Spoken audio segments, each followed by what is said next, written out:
Very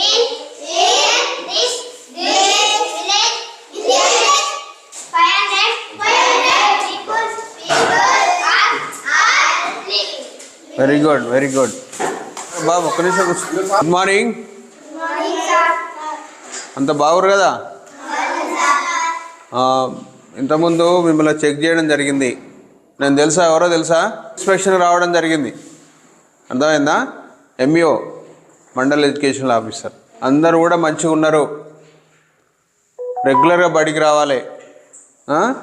నేను కొంతమంది చదివించిన. 4th class అబ్బాయి ప్రవీణ్ కుమార్ మంచిగా చదువుతున్నాడు, మ్యాథ్స్ బాగా గుర్తుపడుతున్నాడు, చేస్తున్నాడు. తర్వాత ఎట్లా చేయాలనో చెప్తున్నాడు. అది ఇంపార్టెంట్. చేసే విధానం ఇంపార్టెంట్. అది గుడ్డిగా సార్ చెప్పగానే కాదు. తెలుగు పర్ఫెక్ట్గా చదువుతున్నాడు, ఇంగ్లీషు నోట్సు. కాకపోతే పుస్తకాలు జరి చింపాడు. నాకు కొత్తగా పెట్టుకోవాలి. అర్థమైందా? మనం ఇంట్లో బట్టలు మన వస్తువులు ఎట్లా పెట్టుకుంటామో అట్లా పెట్టుకోవాలి. Very good. 5th క్లాస్ కూడా సారు రమేష్ సారు పరిశీలించడం జరిగింది. 5thలో కొద్దిమంది మంచిగా చదువుతుంది, కొద్దిమంది ఇంగ్లీషు అలాంటి కొన్ని ఉన్నాయి, నేర్చుకోవాలి. 5th అంటే రేపు 6th పోతారు, హై స్కూల్కి పోతారు. అర్థమైందా? చిన్నప్పుడు ఇక్కడికి వెళ్ళి బాగా చదువు వస్తేనే హై స్కూల్లో మనం బాగా చదవగలుగుతాం. 5th ఎంతమంది నిలవండి ఒకసారి. 5th వాళ్ళు ఎంతమంది ఉన్నారు? ఇప్పుడు పర్వాలే, ఇంకా పికప్ కావాలి. హై స్కూల్కి పోతారు కదా, హై స్కూల్కి పోయినప్పుడు ఇక ఆడ ఎక్కువ సబ్జెక్టులు ఉంటాయి. ఈడ బేస్ మినిమం చదవడము, రాయడము, గుర్తుపట్టడం రావాలి. మ్యాథ్స్ ఉంది. ప్లస్ అంటే ఏంది, మైనస్ అంటే ఏంది, ఇంటూ అంటే ఏంది, డివైడెడ్ అయింది గుర్తుపడుతున్నాడు. వాడు గుర్తుపడుతున్నారు. మీరు కూడా కొంతమంది చెప్తున్నారు. బాగా చదువుకోండి, మంచిగా చదువుకోవాలి. చదువు ఒకటే మనల్ని పెద్దవాళ్ళని చేస్తుంది. అర్థమవుతుందా? ఆడుకుంటప్పుడు ఆడుకోవాలి. సెల్ ఫోన్ చూడొద్దు ఎవరు. టీవీ ఏదన్నా మీకు ఇష్టమైందంటే ఒక అర్ధగంట చూసుకోవాలి, మొత్తం వద్దంటలేం. ఆడుకోవాలి, ఎక్కువ ఆడుకోవాలి. ఫిజికల్గా ఆడుకుంటే టైం ఉన్నప్పుడు చదువుకోవాలి. స్కూల్లో కూడా ఆడిపిస్తుంటారు సార్లు. సెలవు రోజు కూడా చదువుకోవాలి, కొద్దిసేపు ఆడుకోవాలి. కబడ్డీ ఆడతారా, రన్నింగ్ చేస్తారా, ఇంకేదో చేస్తారు. చేయడం వల్ల ఏంటంటే బాడీ ఎక్సర్సైజ్ అవుతుంది, మంచి ఆకలి అవుతుంది. మళ్ళీ చదువు మీద కూడా మైండ్ ఫ్రెష్ అవుతుంది. మేమంతా కూడా చిన్నప్పుడు బాగా మాకు సెల్ ఫోన్ లేవు, అప్పుడు టీవీలు లేవు. కబడ్డీ ఆడేది, అన్నీ ఆడుకునేది, చదువుకున్నాం కాబట్టి టీచర్లు అయినాం. మీకు కూడా భవిష్యత్తులో ఉద్యోగాలు రావాలన్నా ఉట్టిగానే ఊళ్ళో పని తిరుగుతారా? రావాలి కదా. ఉద్యోగం రావాలంటే ఏం చేయాలి? చదువుకోవాలి. చదువుకుంటూనే వస్తుంది కదా. మరి చదువుకుంటే ఉద్యోగం వస్తే ఎంత గౌరవం ఉంటుందో తెలుసు. ఇప్పుడు సార్లు ఇద్దరు ఊళ్ళో పోయారు అనుకో, పెద్దవాళ్ళు ఏమంటారు చెప్పండి? నమస్తే అంటారు. ఈ ఊరు కాదు, ఏం కాదు. అయినా ఊళ్ళో పోగానే సార్ అని గౌరవిస్తారు, లేచి నిలబడతారు, కుర్చీ ఇస్తారు. దేనివల్ల ఇస్తారు? సార్లని. ఆ సార్లు ఎట్లా అయ్యారు? పైసలు పెడితే అయ్యారా? చదువే కదా. ఇప్పుడు చదవడం వల్ల ఉద్యోగం వచ్చింది, గౌరవం వచ్చింది, డబ్బులు వచ్చినాయి. మాకు నెలగాని జీతం వస్తుంది. మాకు చదువు ఒక్కటే. మంచి గ్రౌండ్ ఉంది, మంచి రూమ్స్ ఉన్నాయి, మంచి టీచర్స్ ఉన్నారు. సార్లు ఇద్దరు కూడా మంచిగా చెప్తారు. వాళ్ళు మీ గురించి కష్టపడతారు. కాకపోతే మీరు రెగ్యులర్ రావాలి, టైంకి రావాలి, రెగ్యులర్ రావాలి. బాగా చదువుకోండి. చదువు ఒక్కటే మనల్ని మంచి నిలబెడతారు. అర్థమవుతుందా? మీరు కష్టపడి చదవండి. మీరు ఇప్పుడు సార్ చెప్పిండు కదా, మీరు రోజు సార్లు చెప్తుండ్రు, 2 సార్లు చెప్తుంటారు. సార్ల గురించి నాకు బాగా తెలుసు. నేను కూడా చెప్తున్నా.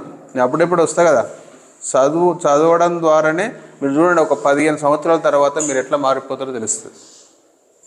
డుమ్మాలు కొట్టొద్దు, చెడు పనులు చేయొద్దు, సెల్ ఫోన్ అసలే చూడొద్దు. భయంకరమైంది, చెడగొడుతుంది మనల్ని. నేను చెప్పిన టీవీ ఒక మంచి మీకు ఇష్టమైంది ఒక అర్ధగంట చూడొచ్చు.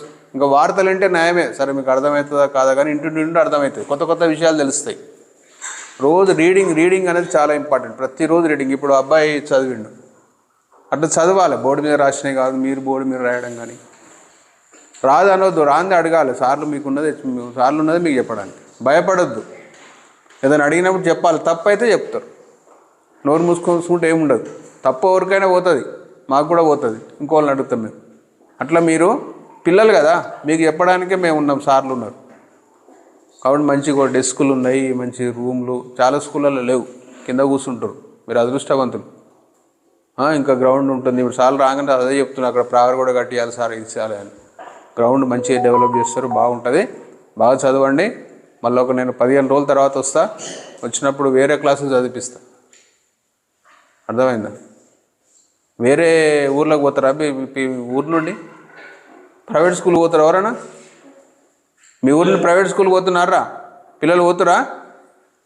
ఎక్కడ ఎటు పోతారు చెప్పు ప్రైవేట్ స్కూల్కు? ఏ ఊరికి పోతారు చెప్పరా? నిలబడి చెప్పు. ఇప్పుడు ప్రైవేట్ స్కూల్కి పోతే ఉట్టినే చెప్తారా చదవాళ్ళు? ఉట్టినే చెప్తారా? చెప్పమ్మా. ఇప్పుడు ప్రైవేట్కి పోతే ఏం చెప్తారు? ఫీజు కట్టాలి, వ్యాన్ ఫీజు కట్టాలి, తర్వాత స్కూల్ ఫీజు కట్టాలి, డ్రెస్ యూనిఫామ్ ఫీజు కూడా కట్టాలి, నోట్స్ కట్టాలి, బుక్స్ కట్టాలి.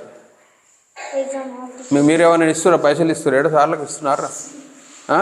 పుస్తకాలు మేమే ఇస్తున్నాం, కాపీలు ఇస్తున్నాం, డ్రెస్సులు ఇస్తున్నాం, ఇంకా దాతల సహకారంతో ఇంకా స్పెషల్ యూనిఫామ్ ఇప్పిస్తున్నారు, మధ్యాహ్నం భోజనం పెడుతున్నాం. మరి చదువుకోవాలి, ఛాలెంజ్ చదువుకోవాలి. ఇప్పటి నుండి అనవసరంగా డబ్బులు ఖర్చు పెట్టి, ఇప్పుడు డబ్బులు 100 రూపాయలు రావాలంటే కూడా మీ అమ్మ నాన్న కష్టపడితేనే వస్తాయి.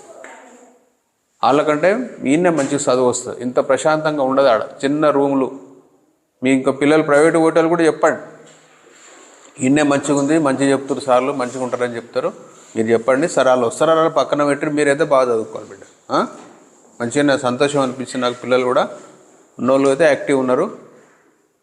ఇంకా కొద్ది మంది డల్గా ఉన్నారు, వాళ్ళు కూడా కవర్ అవుతారు కవర్. ఎందుకంటే ఇద్దరు మంచిగా చెప్పే టీచర్స్ ఉన్నారు. ఓకేనా? చదువుతారా? మళ్ళీ రావాలా మీ బడికి? మళ్ళీ వచ్చినప్పుడు చాలాసేపు ఉంటాం, మీతోనే భోజనం చేస్తున్నాం. చేయాలన్నా వద్దా? పెడతారా? పెడతారా? ఇప్పుడు వేరే స్కూల్స్కి పోయింది కానీ వాళ్ళు వస్తాను. రాకున్నా 2 సార్లు నాకు ఎప్పటి నుండో తెలుసు, వాళ్ళు మంచిగా పనిచేస్తారు. మీరు ఉపయోగించుకోవాలి. ఇప్పుడు మ్యాథ్స్ అవన్నీ తెలుగు కానీ బాగా 4th వాడితే సార్ చూసింది కానీ మంచిగా ఉన్నది సార్. అది స్టాండర్డ్ కొనసాగిస్తే జమ్ము. ఇప్పుడు నేను నాతలగూడెం పోయిన, పైల్మన్పురం సార్ వాళ్ళ స్కూల్ పోయినా, అందులో కూడా 4th క్లాస్ వాడైతే చాలా షార్ప్ ఉన్నాడు. నేను చాలా స్కూళ్ళలో చెప్పిన, 2-3 పిల్లలు ఉన్నారు. మీరు ఉపయోగించుకోవాలి. ఓకేనా? నువ్వు మంచిగా చదువురా. చదువుతావా? ఏమైతే చెప్పు భవిష్యత్తులో? ఏమైతే చెప్పు? ఏమైదాం అనుకుంటున్నావు? ఇప్పుడు భవిష్యత్తులో లేకుంటే ఊళ్ళో ఉండి పని చేస్తావా? లేదు సార్ నేను టీచర్ని అవుతా, లేకుంటే లాయర్ని అవుతా, డాక్టర్ని అవుతా, కలెక్టర్ని అవుతా, ఇంజనీర్ అవుతా, ఇట్లా చాలా ఉంటాయి. అయితే మంచిగా ఉంటుందిరా. ఆఫీసర్ అయినా ఏదైనా గవర్నమెంట్ జాబ్ వస్తే నిజం చెప్పినాక గౌరవం వస్తుంది, పైసలు వస్తాయి, 2 వస్తాయి. ఇప్పుడు మేము మీలాగా చదువుకున్నప్పుడు ఏం లేవు మాకు, కష్టపడి చదువుకున్నాం కాబట్టి వీటిలో మంచి బట్టలు వేసుకుంటున్నాం, కుర్చీలో కూర్చుంటున్నాం, ఎటుకన్నా పోతే గౌరవిస్తారు, సార్ అంటారు. ఓన్లీ చదువు ఒకటే, అర్థమైందా? మాకు అప్పుడు చదువుకుని ఇన్ని లేవురా నాయన, కిందనే కూర్చున్నావు, పాయింట్లు కూడా లేవు, 10వ తరగతి దాకా పాయింట్లు కూడా లేవు. మాకు కింద కూర్చొని చదువుకున్నాం, ఇంత చెప్పేటోళ్ళు కూడా లేరు. మంచి ఆఫీసర్ కావాలి బిడ్డ, నువ్వు చదువు. సార్ల సహకారం ఎందాకంటే అందాక వాళ్ళు సహకరిస్తారు నీకు. ఇక్కడ 5th అయిపోయినా కూడా 6th జాయిన్ చేస్తారు, ఎంత దాకా ఉంటారు. ఇంట్లో ఉన్నాయి, నువ్వు ఒక్కనే కాదు, మిగతా పిల్లలు కూడా. నిన్ను చూసిన కాబట్టి నేను చెప్తున్నా. ఉండాలి. భవిష్యత్తులో ఏమవుతామంటే చూస్తుండాలి అప్పుడప్పుడు పేపర్లు కానీ టీవీలలో కానీ, కలెక్టర్ని అవుతా లేకుంటే ఇంకేదైతా అని. మేమంతా ఊళ్ళో మీలా ఊళ్ళో పోయి వెళ్ళి చదువుకున్న వాళ్ళకి. ఓకే? మంచిగా చదువుకోవాలి, యాక్టివ్ ఉండాలి, మంచిగా ఉండాలి, పుస్తకాలు మంచిగా పెట్టు. Okay? Right. All the best.